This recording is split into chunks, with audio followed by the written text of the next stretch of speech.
when you get one kid excited about biology or algebra or world history or whatever, and he stays in school and decides he wants to be in school and he wants to further his education and go on, when you reach one kid and have that happen, have his, sort of his burners turn on and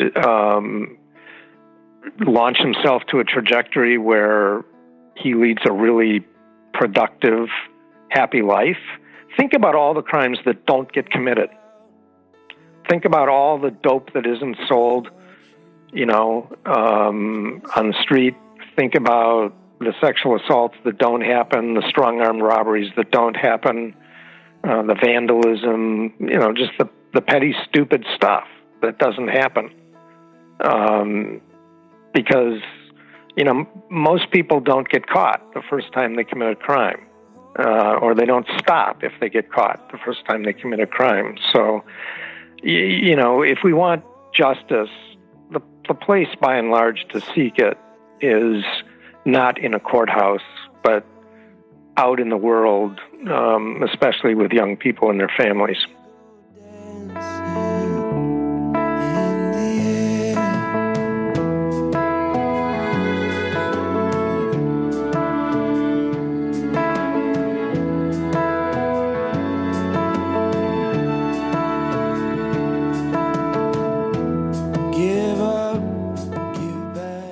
Welcome to the Deconstructionist Podcast, everybody.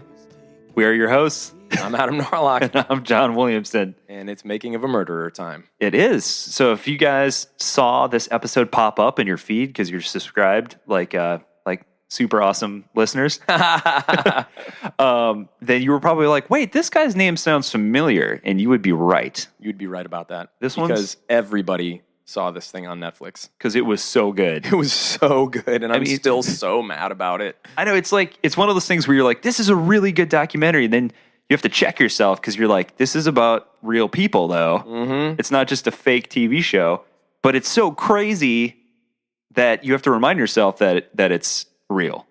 Dude, we can't even get into it right now. No, but if you haven't seen Making of a Murderer, go on Netflix. Go on Netflix and watch it right now. One of the best uses of your time, and it really happened. Yeah, it's a really interesting look into the justice system, specifically in, I don't know, a smaller town where corruption can and sometimes does take place, unfortunately, mm-hmm. and what can happen, based off of just stereotypes and status in society and that sort of thing. So it's fascinating from a sociological standpoint. Maybe some bias. Maybe a little bias. We're all about talking about bias. Definitely bias. So who is this guy, and why did we have him on the show? So his name is Dean Strang, mm-hmm. and he was one of the two defense attorneys mm-hmm. Later on in the episode that you get to meet.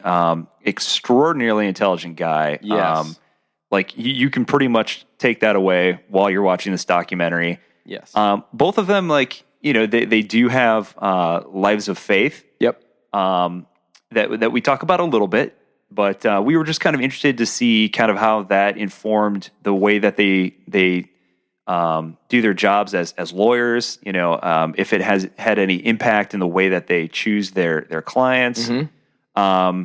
But I think what you'll see is that it's not an overt thing that impacts the way he does his job, but it's just who he is as a person. His character, I think, really comes through in the way he responds to a lot of our questions. I don't think that you can talk about ideas like justice without being also taking part in a bigger conversation. Yeah. So, even the idea of justice, and we get into a little bit of this in the episode, I remember, comes down to a little bit of like what we do on this podcast. This idea of deconstruction kind of goes back to the philosopher Derrida, and one of his favorite things to talk about in light of this idea of deconstruction is this idea of justice. Mm-hmm. And, all of us here, no matter where you are on your spiritual journey, the idea of justice is probably a big part of what you're wrestling with in some way, shape, or form. Or, to be honest, it should be. Because it's a huge question, and it's a question that we as human beings that are constantly trying to move forward can never stop being aware of, the implications of the calling of justice. Yeah, I think that's the perfect way to put it. And Dare talks a lot about the fact that it's more of the act of the pursuit. At no point in history have we ever gotten to the point where we're like, and we've achieved perfect justice. There we go. Yep, we all agree. This is it. You know what I love? I was just having a conversation about this the other day with somebody, and I was just like, look, even our Constitution, the Constitution of the United States of America, is a living document that is constantly being interpreted and reinterpreted and amended and changed and wrestled with. And people are like, no, the spirit of what these people were trying to do still isn't here yet. We still have work to do. That blows my mind. But that's the important part, though. It's like we constantly are in pursuit of that ideal, and it's when we stop and we say, no, we got it. That's when it starts to negatively impact society and the people within it. So yes. So the idea is to constantly move forward and to push towards that horizon. Yes. Knowing that we're never going to get there, but as long as we keep pushing towards it. And I think that, in a way, is kind of what we're doing as Christians. If you still kind of ascribe to that title or that term, I think somebody asked us recently, and it's like, do you still latch onto that title? Do you still call yourself a Christian? What does that even mean? Mm-hmm. And I said, at the end of the day, I think you can get bogged down a lot of the details and the minutia. And sure, absolutely, there's like doctrine we can argue about and all sorts of stuff. Yeah. But at the end of the day, it's the constant pursuit of love and loving others in society, knowing that we're human, we're going to fail, we're going to screw up. There's this thing called sin, missing the mark. But as long as we are moving towards that horizon constantly, just picking ourselves back up again and moving towards that horizon, I think that's the goal. Yeah. That's my boiled down meaning of life right there. A nice little mini sermon. Thanks, dude. I really enjoyed that. See, this is what happens when you get me during the day and not recording these things at night. My brain works better. Oh, everybody's does. So, a lot to talk about in this episode. We'll chat a little bit more at the end, but once again, thanks for being with us. We got a couple things to tell you about real quick. We have launched a new website. Yes. Same domain name, thedeconstructionist.com, and this place is pretty. It's pretty. It is beautiful. And I can say that without bragging because I had nothing to do with it at all. Neither did John.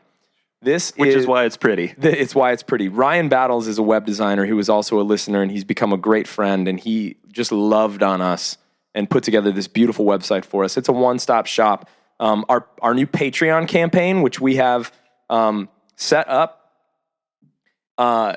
so many fun things. It's a little tongue-in-cheek. We're having such a blast. We want to connect with you guys. So if you want to be a part, there's like a $1 just to get involved and see some behind-the-scenes stuff and get some benefits from that, all the way up to like $3,000 a month.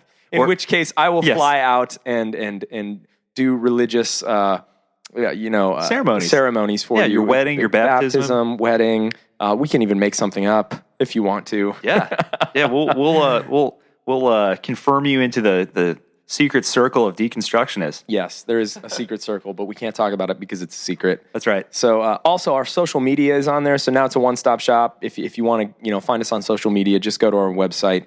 And there's a blog, which we're going to continue to have things that John and I are going to write, and then we're going to have guest bloggers as well. So there's always going to be surprises. I think it's called the Journal, actually. Journal or the blog, whatever, Deconstructionist Journal. But definitely go there. And without further ado, here we got Dean freaking Strang.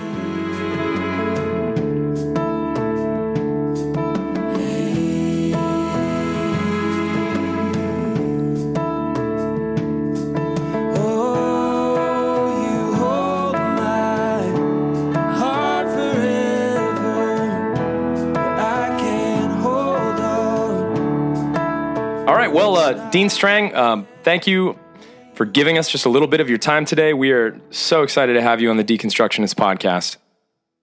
I'm really glad to be here. So obviously, those of our listeners who are listening, I know we have a lot of true crime junkies who listen to our show as well, even though that's not really our format. But how could you not be in this day and age now? That's very true. Yeah, I mean, so we're very excited to have you on, and would love to talk to you a little bit more about obviously what puts you in the limelight. But before we do that, if you could just give our listeners a little idea of kind of your background, how you got into the legal profession to begin with. Well, I'm a Milwaukeean by birth. I lived in Wisconsin all my life, other than during college and law school. And I sort of fell into law school when I decided that, much as I loved editorial cartooning, it probably wouldn't make a 50-year career for me. And I really didn't have a good alternate plan for my life, because I had been quite intent up until my junior year in college on being an editorial cartoonist. But this was a time when law schools were admitting as many students as they could get, and students were running off to meet what seemed an endless demand for young lawyers. So my path to law school is no more inspiring than that. Well, we're certainly glad you did. Adam and I are both huge fans of obviously the documentary Making a Murder, and what I'd like to think is kind of the offshooting of the popularity of that documentary with all of the new true crime, not only TV shows but podcasts and things that have cropped up since then. One of the things that I thought was interesting, I remember reading an article, interview that you did a while back, and you mentioned in it that you had actually started out as a prosecutor for a short period of time before switching to defense. Just out of curiosity, what was it that made you switch from one side to the other? I was no good at prosecuting. Not only was I a poor prosecutor, but I was unhappy doing it. So this was my first exposure to criminal law, really, certainly, professionally. I had spent my first 2.5 years out of law school at a large civil firm. Then, as you say, became a federal prosecutor for a very short time. It was under 11 months. And I decided, in effect, that I liked the shoes, but that I had them on the wrong feet. Interesting. So, just out of curiosity, I couldn't help but notice in one of the episodes of Making a Murder that both you and your partner, Jerry Buting, both had Ash Wednesday ashes on your head. Is faith, life of faith, something that plays a role in how you do your job and how you select cases and that sort of thing? For me, the answer, honestly, would be no, not really. My faith is probably more personal, and in many times tentative than that. So I don't see it directly connected to, my thought process and approach to the world at work. Interesting. Jerry might give you a very different answer. Okay. So another article I remember reading in an interview that you had done with, I believe it was Forbes magazine. I thought it was really interesting, and I think it's something that I haven't heard you talk about a lot, either you or Jerry, and that is kind of the thought process that went into taking this case initially to begin with. Because from my understanding, you both of you knew going into it that this wasn't going to be a case that made you wealthy by any stretch of the imagination. It was not, and very few, criminal cases do make a defense lawyer wealthy. Most people won't get one in their career that would make them anything like wealthy. But this one, we thought on paper would be something like a loss or come close to looking like a loss on paper, but that it was very much worth doing. If you're serious about defending criminal cases, then standing next to the most despised person around you is where you want to be, for one. For two, it was a chance for me visibly to get back in state court after 5 years away as the federal defender in this state.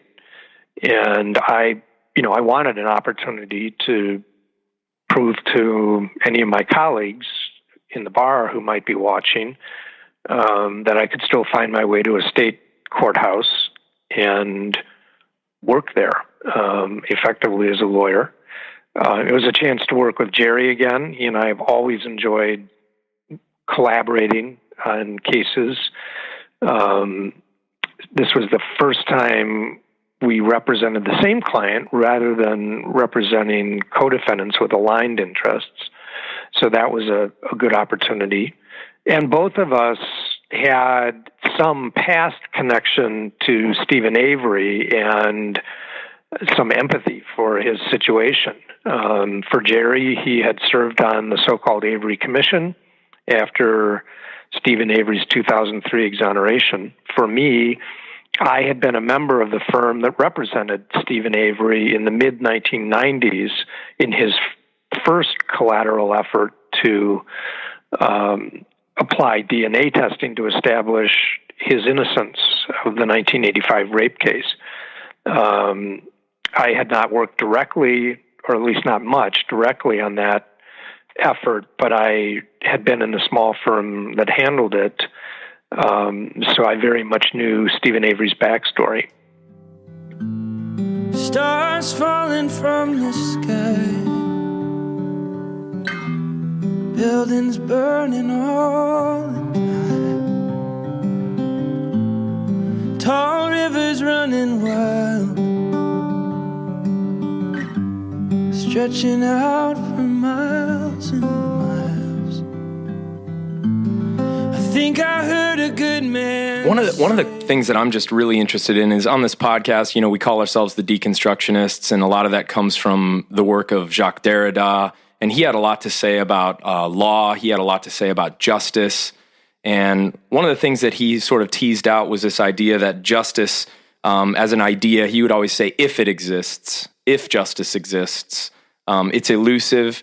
He would say that it's something that we never truly actually have, but it's something that we're always called forward by. And one of the things that I noticed in watching you on the series on Netflix and then reading some articles is that you were compelled by this idea of justice, in my opinion, just reading between the lines, and I'd love to get your take on this.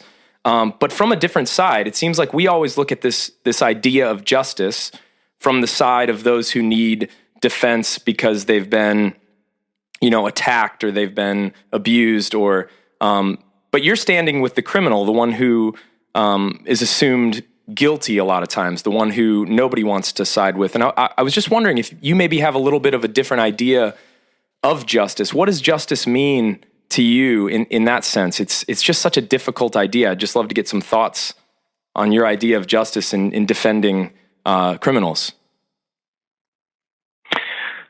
Well, you're asking me to wade into Jacques Derrida, and that's complex territory. Yeah.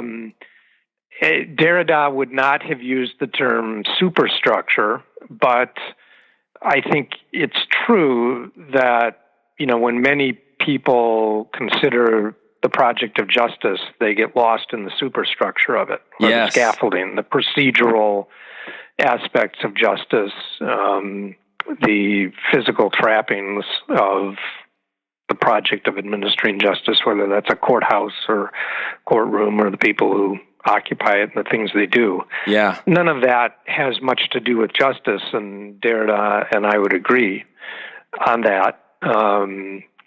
And for me, the idea of justice is a universal.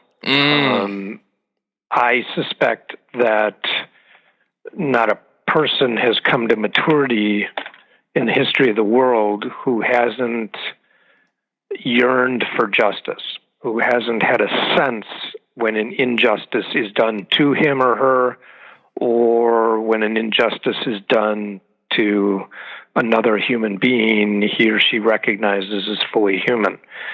The difficulty in the project of administering justice always seems to me that while we all yearn for it universally, we don't agree on what it is.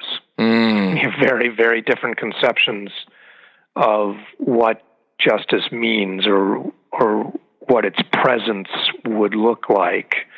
I guess for me, the best I can do is a pretty abstract definition, which is justice ideally means giving to everyone what she is due, or he is due, giving everyone his or her human due. Practically, beyond, when you retreat from the ideal and you retrench to the world of the practical, justice, I think, often means how do you act? What do you do when faced with uncertainty about who is due what?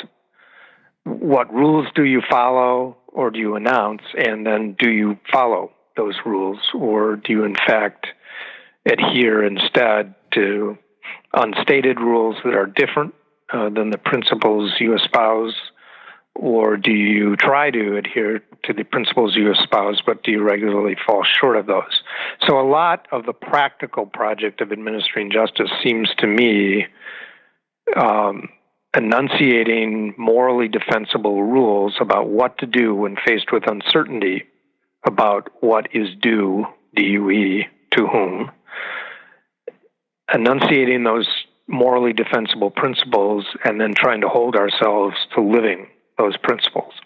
Derrida would do much better. For that matter, Michel Foucault would do much better. Yes. Whoa. But I live in a sort of cramped, practical world most of the time. Well, you just threw out another name that our listeners are quite familiar with, so nicely done. Yes, absolutely. In terms of justice, kind of the overarching theme of the documentary series was kind of this idea of this miscarriage of justice, potentially, that this man was innocent of this initial crime and may potentially be innocent of the second crime. And I just find it interesting that you and Jerry were able to take on this case for this man who, for all intents and purposes, seems like the police department down to the society wanted nothing to do with this individual, and by some extension his family. How are you able to deal with sort of what seemed to be a barrage of preconceived notions about this individual while still trying to build a defense for him? Well, look, if you don't relish stepping into the contrarian's role, you really won't last in criminal defense. I love it. Very long. Yeah, that's awesome. This is just, in the end, I don't know if it's an acquired preference or it's something more innate than that. But someone who lasts in and loves criminal defense seeks the contrarian role in that respect. At least wants to be standing next to the one everyone else is seeking to avoid. And, for Jerry, that gets very tied in to Roman Catholic faith. For me, again, I think of that at another level. It has a spiritual and very personal aspect, but also it has some intellectual aspects to it. Absolutely. Sure. But you simply seek out the role of the contrarian, whose job it is to say, wait a minute, not so damn fast. Yeah. Not so fast. Okay? Let's test the assumptions that people are barreling ahead on or are awfully quick to apply to another human being. Under my halo, I have trouble seeing clear. You held my hand tight, waiting to watch me disappear. I wasn't honest, to tell you the truth. I wanted. So, out of curiosity, just speaking from the perspective of a layman, I found the press conference that the prosecuting attorney held to be very strange, just in terms of kind of the picture that was painted about this individual who, presumed innocent until proven guilty. Is that is that a typical standard practice, or am I right to think that was kind of unusual? You are right to think it was unusual. You are right to wonder whether it was proper. I thought it wasn't. I thought it was irreconcilable, both with the presumption of innocence to which Brendan Dassey and Stephen Avery were entitled, and inconsistent as well, or irreconcilable maybe as well, with the duty of lawyers to try to preserve that presumption of innocence and preserve the prospects for a fair trial for everyone, victim's family, defendant, community. Looking back, obviously hindsight is 20/20, but do you see anything that you or Jerry may have done differently had that trial been going on now, as opposed to some years back now? Oh, nothing beyond about 100 things. Well, we've got a few minutes left here. Yeah.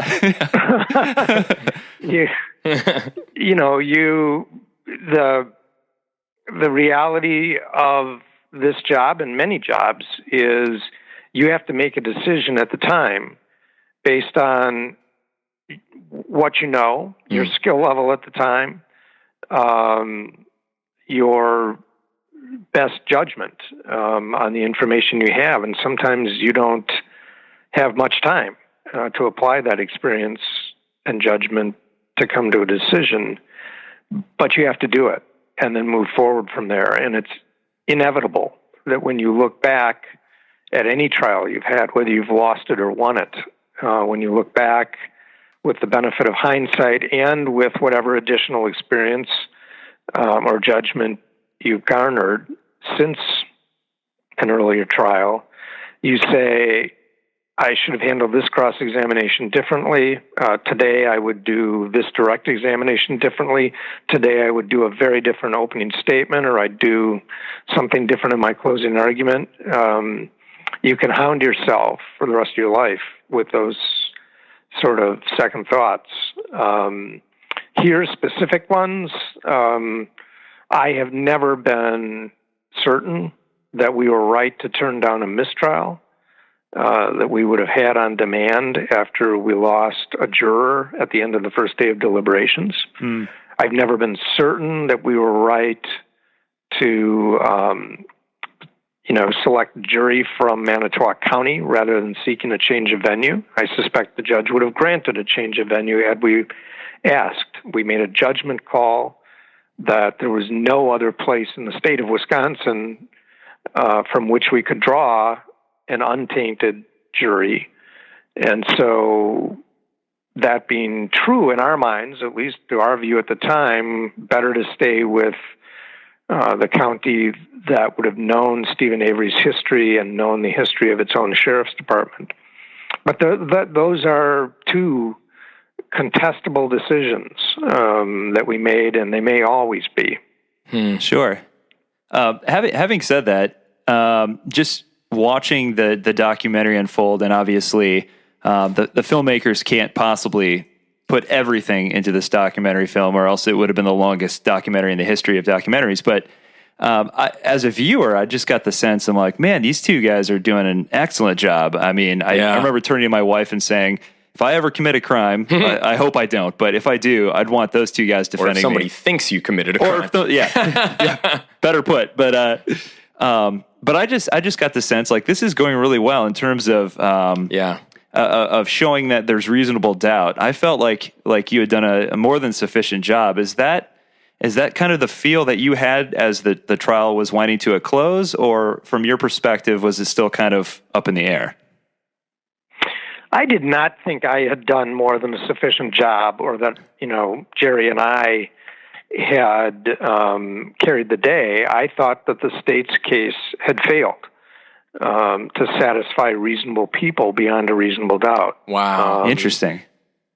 I don't take, I don't think I could possibly take any credit for that, because in the end, to my eye, which was probably a biased eye, unavoidably a biased eye, but to my eye, as objectively as I could muster to look at it, I thought that the evidence fell short of satisfying reasonable jurors beyond a reasonable doubt.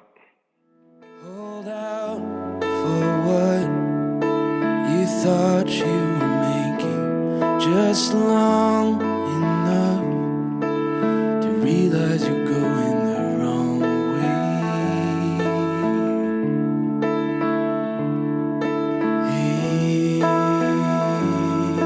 So I've just got a quick little easy question for you. You know, after how long have you been a criminal defense attorney now, out of curiosity?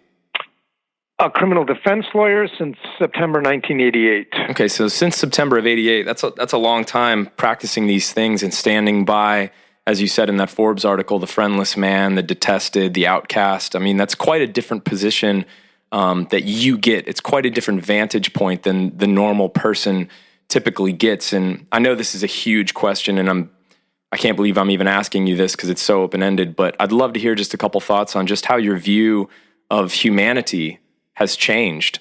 Just being in that seat all the time, having to take that view and doing it with a sense of real dignity. I can sense the humanity and the sense of justice that you have. And I'm just curious how year in, year out, day in, day out, defending the friendless, the detested, the outcast has changed your view of humanity. Have you ever reflected on that? Or I'd love to hear a couple thoughts. Look, it's been, I have reflected on it. And when I do, invariably, it strikes me that I've had a real privilege to serve people who needed help. That it's been a privilege to be able to go to work and come back home thinking at least that you've done something possibly important for another human being. That said, sitting in my chair is less atypical than you might think, because every day, all of us sit on the bench in a subway or walk the sidewalks next to people who are despised, friendless, have done bad things, or may in the future do bad things.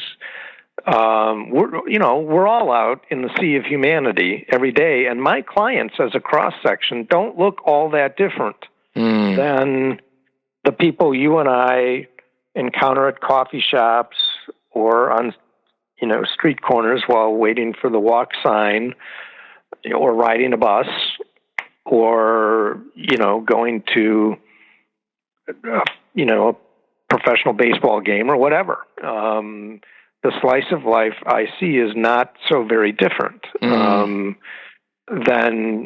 the slice of life you and I both see all the time. The difference is that on the street or on the subway, we're not seeing the guy next to us as a criminal, at least in any specific way, typically. We're also not seeing the fact that almost all of us are criminals, in the sense that almost all of us at some point in our lives have committed some crime, probably mostly minor, some not so minor. But there's a hell of a lot of Americans walking around who've been smoking pot since before it was illegal in Colorado, legal in Colorado, for example, or who've vandalized an opposing school's property, or who've broken into a garage and when they were drunk, or thought it was a prank, or who told you groped. About that? Or who've groped another college student when neither one of you were fully sober. Sure. Almost all of us have committed some criminal offense or offenses in our lifetimes. Only about a quarter of us have ever been called to account for that, ever been prosecuted for it. But the reality is that, as I say, we're walking out amongst flawed human beings, and we are flawed human beings all the time. I can't even believe I'm going to try to follow this up, but in the same vein, that was excellent. I'd love to just respond to that, but we don't have time for that. What about your idea of justice, moving from a lot of this being conceptual to actually getting into the courtroom? Like, how is your idea of justice that we kind of touched on a little bit ago? How has that sort of evolved? How have you seen that evolve when you reflect? Because you're obviously a pretty reflective guy. Well, where I've come to over time on that is that courtrooms represent your last chance for justice. That in many ways, in seeking justice, it's way too late if you're waiting to see what happens in a courtroom. Wow. If we want to pursue justice, we have to start by getting young kids excited about school and, not skipping school to cause trouble on the street corner. We have to get excited about addressing mental health problems in the community, about addressing alcohol and drug abuse. We've got to get excited about closing the income gap if we want justice. Because, by the time you get to a courtroom, somebody's been the victim of a burglary or been the victim of a sexual assault or whatever. Yeah. And the question is only who did it, and can the state prove who did it? The crime has happened by the time we're in a courtroom. And when you save one kid, when you get one kid excited about biology or algebra or world history or whatever, and he stays in school and decides he wants to be in school and he wants to further his education and go on. When you reach one kid and have that happen, have his, sort of his burners turn on and launch himself to a trajectory where he leads a really productive, happy life. Think about all the crimes that don't get committed. Think about all the dope that isn't sold, on the street. Think about the sexual assaults that don't happen, the strong-arm robberies that don't happen, the vandalism, just the petty, stupid stuff that doesn't happen. Because, most people don't get caught the first time they commit a crime, or they don't stop if they get caught the first time they commit a crime. So, if we want justice, the place by and large to seek it is not in a courthouse, but out in the world, especially with young people and their families. But have you seen the news today? I have, and I think God is gone away, if he was ever there anyway. 'Cause anyone that tells you they were born good is lying. We're just born, and we are dying. Oh, dang. That was a really good answer. We want to be sensitive to your time, so we just have one quick last question for you before we let you go. We had heard that you and Jerry were working on a documentary show of some kind of your own. Is that something that's still in the works, or something that should be coming out relatively soon? Or no, that did not involve Jerry. At least the idea that I was approached to pursue did not involve Jerry. That idea so far, and it's a terrific idea, wasn't mine. It was the idea of a really promising young TV executive. That idea so far hasn't been bought by anyone. It got as far as a short pilot. It may be picked up yet, but I don't know when, by whom, or if. Come on, Netflix. Anything we can do to participate in making some noise for that? Yes. Well, you could probably find someone more telegenic than me to participate in it. Oh, man. That might help. Oh, man. That might help. No way. Well, again, we want to be sensitive to your time. We really, really appreciate you coming on the show. This meant a lot to us and was a lot of fun. So thanks again just for taking some time out of your day to sit down and talk with us. We're going to have to do this again. Well, Adam and John. And talk Derrida. Yeah, we'll do it. We'll do it again. And thank you both, Adam and John, for having me. Thank you so much, Dean. Take care. Bye-bye.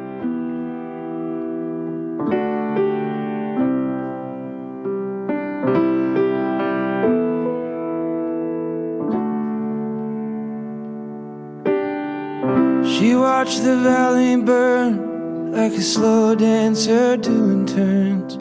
My name was on every tongue, and all of the smoke and ash like a memory of the time gone bad, hanging like a shadow. I mean, what an interesting conversation. Dude, when you asked him that question about Derrida and the pursuit of justice, and he like brightened up a little bit. Yeah, he was like, oh, like we hit on a struck a chord. Yes. He was just like, okay. I mean, you never know with like Derrida's not exactly like mainstream philosophical reading material. No.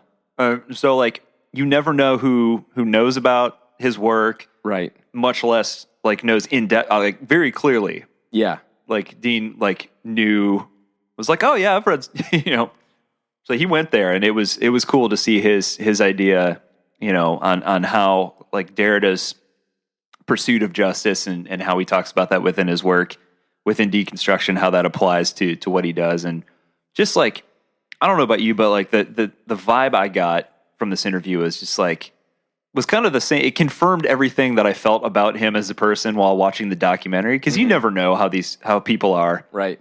Like, off camera or whatever, but you just got this sense that he's just a good guy with a good heart who tries to help people who can't help themselves. Absolutely. Like when we asked him about how he selects his clients and stuff like that, where he was just like, well, if I don't do it, who's going to do it? Right. Like, I mean, it's so easy to look at society as white hat, black hat, right? Mm-hmm. And if you're defending, if you're prosecuting a criminal, it's like, oh yeah, that's the justice. You're prosecuting a criminal. That's great. No, society only works, and the idea of justice only works if somebody with equal intelligence and fervor defends the criminal. It only works if it's innocent until proven guilty. And when we talked about this whole idea, and if you've watched Making of a Murderer, the thing that you could tell that they were just chapped about was this whole idea of like, this person, as it stands right now, I don't care what you think, is innocent. Right. Because that's how our system works. Yep. And unfortunately, with news media and with bias playing in thick, that is not only the most important idea, but it's the most overlooked idea in a lot of these situations. And when he started talking about this whole innocent until proven guilty thing, oh man, I was like, dang, I just never thought of that. Yeah. And giving, I mean, the idea behind our justice system and why, the American justice system is supposed to be like the best justice system on the planet is because the way that we intended to design it was that everybody got a fair shake. Mm-hmm. And even if, this individual is guilty of the crime, that they deserve as an American citizen the opportunity to be well represented. Yep. And to have a good case argued on their behalf. Yep. And then hopefully if the justice system is working as intended, if that person is guilty, then they will, they'll be considered guilty in court of law. And if they're innocent, then it'll work in their favor. Right. And obviously we know it doesn't always work that way, but it doesn't. And I felt like a lot of what he was doing, and we had to, kind of keep this interview relatively short, but one of the things that I really felt like he was doing in the documentary, and we didn't get a chance to talk to him about this, but like he was challenging the confirmation bias that had played into this whole case, which is kind of what we're all about. It's like, whoa. Don't just seek the outcome you want. Be aware that you want an outcome. Right. that be aware of that and challenge the fact that you want an outcome. And I felt like that's what he was constantly calling people to in that trial. Yeah. And I found a lot of resonance with that when I was watching it, just in my own kind of spiritual journey. Yeah. Like, yeah, you want an outcome. Yeah. That should make you suspicious of what you want, in a way. Yeah, and we talk a little bit about the fact that in the documentary you see a situation where they made it abundantly clear, like, a lot of people in the town already disliked this family to begin with. Right. And then you see this prosecuting attorney who comes out in this press conference, which I thought was very odd. And I know we asked him about this in the episode, in the interview, where he comes out and basically, like, in graphic detail, basically says that this guy did it. Right. Lays it all out. Before day one in court ever happens. Right. And then most of that evidence ended up being completely wrong and thrown out. Yeah.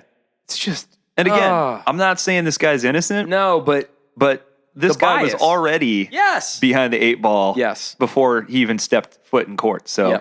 And that's why you need guys like Dean Strang to take the idea of justice seriously and, you know, to get a little Jesus on you. Yeah. To stand with the condemned. Yes. Who does that better than the idea of, like, the Christ? You know, Jesus stands with and for the condemned. Yeah. Come on, man. I mean, that's a big deal. You know, I want to bring something else up too that's not related necessarily to this interview, but to the idea of justice, or at least our conception of justice. Mm-hmm. I don't know if you saw this, but I was obviously watching the news a couple weeks ago. Like you do. Like I do, trying to stay informed, you know. And there's the whole situation in Virginia, right, where we have these, what were supposed to be peaceful protests over these Confederate statues. So if you're listening from overseas, you know, our American Civil War, we have statues in the southern states, primarily, that were put up in honor of some of these Civil War, these Confederate generals and Confederate individuals that were put up. And there's some obviously some backlash. Like, why do we have these statues up of these individuals who essentially were committing treason against the Union? Mm-hmm. And so, like, you know, whatever. There's a whole debate around that. But anyway, they were going to remove these statues, and there were some white supremacists that showed up to counter-protest. Right. And violence broke out. There was a car that drove into the crowd and actually killed one young woman. And obviously this is horrific, tragic. This should have never happened. But what was interesting was in the days that followed, the young woman was in her early 30s. Mm-hmm. Her dad, I don't know if you saw this, her dad was interviewed by the news and forgave the guy that ran her over, like killed her. Like, he forgave. He said, you know what? He just doesn't know. He just doesn't understand. And like, I have to forgive him, you know? And I was like, put myself in that guy's shoes. As much as I love my little girl, I don't know that I could do that. And that's just me admitting where I fall short, you know? Man. And I just thought that was so powerful. And that got lost. It got buried in the news for the most part. Like, a lot of people saw it, and I saw people retweeting it and stuff, but there's so much going on right now that it's easy for a story like that to completely just get swallowed up in the noise of everything else. And I was like, it was just so profound and remarkable. So it's like, you know, you have a situation where there's a clear-cut victim and a clear-cut person who committed this crime. This guy, you know, murdered this woman, you know, by hitting her with his car. And then our natural reaction and our human pursuit of justice is that we want to see this guy suffer for what he did, you know? Mm-hmm. You know, eye for an eye kind of thing. Yep. And yet there's this father who is able, in the immediate aftermath of this situation, to say, I forgive this guy, is just, I don't know. That will stick with me for a very long time. I'm glad you shared that, because that did get glazed over to me. Yeah. Man. You know, Adam and I both have daughters, and, you know, the parents that are listening out there, I think it's very easy when you see situations like that happen to put yourself in that person's shoes, because you immediately start thinking of the safety of your own kids. Right.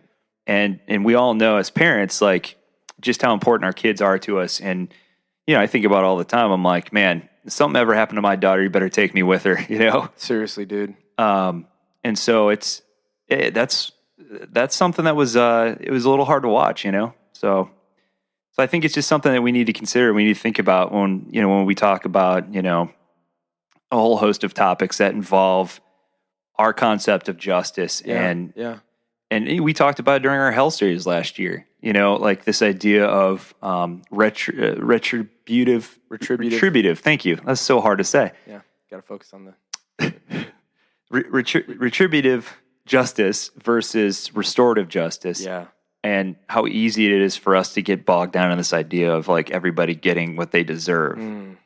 Because we don't have the ability to love unconditionally. We're human beings. Like, my love is conditional. I'll say it right now. Like, if I was that father, screw that dude, Yeah. I'd want that guy to pay tenfold. But I also know and I acknowledge that is my limitation. Like, I know that I fall short there. But like when we're talking about this idea of the divine or God and this being's ability to love unconditionally with no strings attached, then we have to admit that we don't really know what justice really looks like at the end of the day. I think that is the most important thing, just to close, the most important thing that we could take away from an episode like this. We have to pursue justice with the humble mindset that we don't yet know what it is. Right. Like, it's that kind of humility that kind of, as our buddy like Ryan Alexander would say, like keeps us soft as humans. Yeah. Like, we need to stay soft as humans. And it's that kind of humility as we pursue the beautiful idea of justice and the divine and everything that goes along with that keeps us human and soft. It's beautiful. So, yeah, man, love it. Check that out.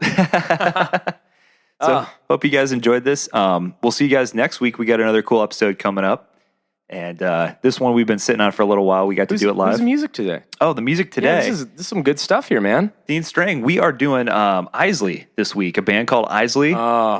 Been around forever. That is a band started by sisters. We saw Isley when Civilian was touring with Isley. So Civilian actually opened for Isley, and really cool to finally be able to see them for the first time.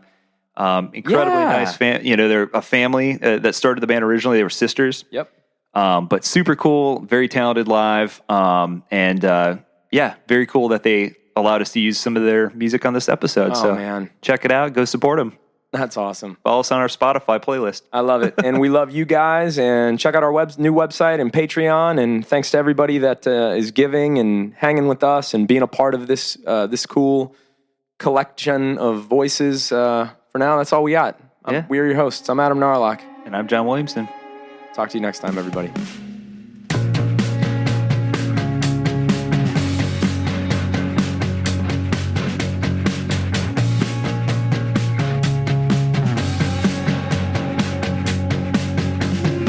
Nothing ever comes like it did when you were in it. Just a memory of a kid, just a washed out finish. Just a pain in the ass, Johnny Cash, middle finger. No shooting up drugs, no quitter is a winner. Nothing ever comes like it did when you were in it. Keeping nothing for yourself like a stone cold killer. Now you're passing your people like a ship in the night. Looking to every stranger for a fight. Nothing ever comes if you call it.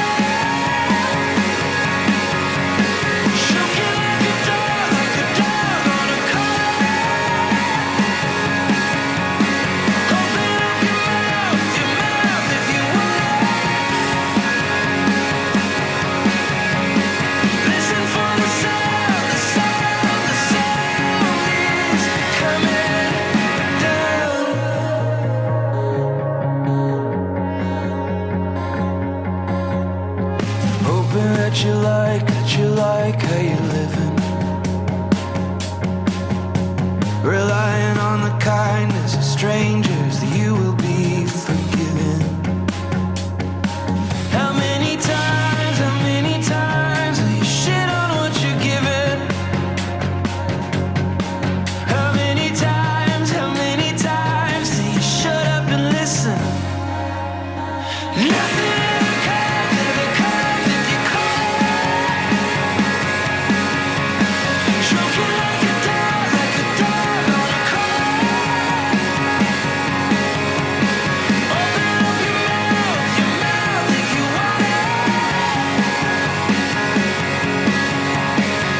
morning people wake up for peace and quiet.